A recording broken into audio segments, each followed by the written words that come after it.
নমস্কার, Indian Bengali রান্না চ্যানেলের তরফ থেকে সকলকে স্বাগত জানিয়ে আজ আমি তৈরি করব কুমড়ো শাক দিয়ে ঝাল চচ্চড়ি। তাহলে এবার দেখেন কিভাবে তৈরি করব রেসিপিটা। প্রথমে একটা কড়াই নিয়েছি, তাতে 1 লিটারের মতো জল দিয়ে দেবো। জল দেওয়াটা হয়ে গেলে তার মধ্যে এবার হাফ চামচের মতো নুন দিয়ে দেবো।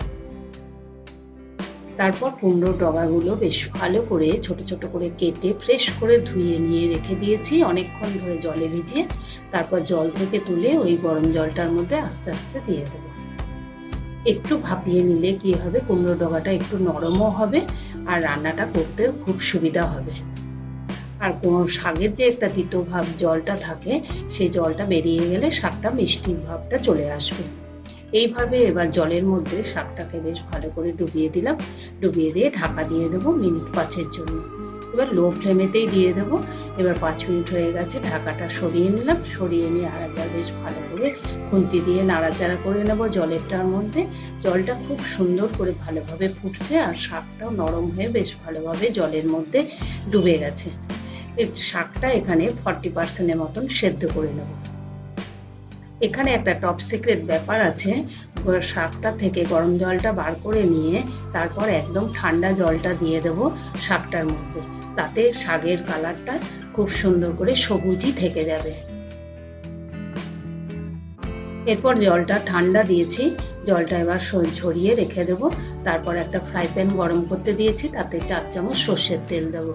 সর্ষের তেলটা খুব ভালো করে গরম হয়ে গেলে তাতে গোটা রান্নাটা হওয়ার জন্য স্বাদ মতো নুন দেবো আর হাফ চামচ হলুদ গুঁড়ো দিয়ে দেবো। এবার নুন আর হলুদটা দেওয়া হয়ে গেলে এবার 2 চামচ সর্ষে, কালো সর্ষে আর 2 চামচ পোস্ত আর 6টা কাঁচা লঙ্কা দিয়ে পেস্ট করে নিয়েছি, সেটা এবার 4 চামচের মতো দিয়ে দেবো। দিয়ে তেলের মধ্যে নুন আর হলুদের সঙ্গে মশলাটাকে বেশ ভালো করে নাড়াচাড়া করে নেব। এখানে খুব একটা বেশি মশলাটা কষাতে হবে না।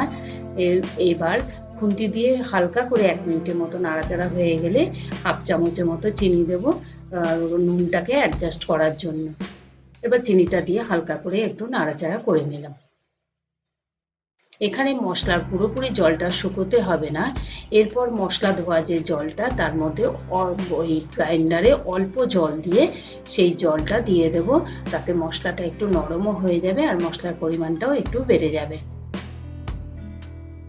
এইভাবে মশলাটা যখন খুব নরম হয়ে যাবে, তারপর আগে থেকে জল ছড়িয়ে যে কুমড়োর ডগাটা রেখে দিয়েছিলাম, সেই এবার ডগা পাতাটা এই মশলাটার মধ্যে দিয়ে দেবো।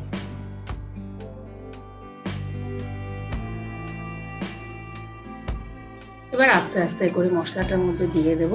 দেওয়া হয়ে গেলে এরপর আস্তে আস্তে খুন্তি দিয়ে নাড়াচাড়া করে শাকগুলোর মধ্যে এবং ডাঁটাগুলোর মধ্যে মশলাটাকে বেশ ভালোভাবে ঢুকিয়ে নেব।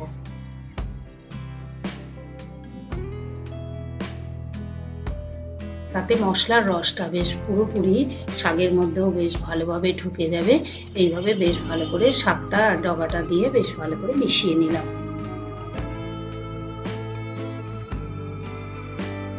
এবার মেশানো হয়ে গেছে। পুরোপুরি রান্নাটা সেদ্ধ হওয়ার জন্য সামান্য একটু জল ব্যবহার করব। এবার জলটা দিয়েও আর একবার একটু ভালো করে নাড়াচাড়া করে নেব। এবার লো ফ্লেমেতে পুরোপুরি সেদ্ধ হওয়ার জন্য ডগা পাতাটা এবার ঢাকা দিয়ে দেবো মিনিট 5-এর জন্য।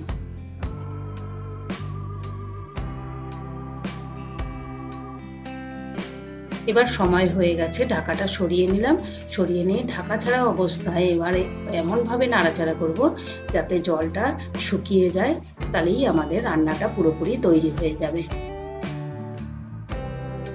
এবার গ্যাসের ফ্লেমটা সামান্য একটু বাড়িয়ে দিয়েছি, কারণ সমস্ত উপকরণগুলো বেশ ভালোভাবে সেদ্ধও হয়ে গেছে আর জলটা এভাবে শুকিয়ে গেল আর আমাদের রান্নাটা এভাবেই তৈরি হয়ে গেল আজকে কুমড়ো ডগা দিয়ে ঝাল চচ্চড়ি। এবার এই রেসিপিটাকে গরম ভাতের সাথে গরম গরম পরিবেশন করে নেব। এই রান্নাটা থাকলে 50%-এর ওপর ভাতটা বেশ ভালোভাবেই খাওয়া হয়ে যাবে।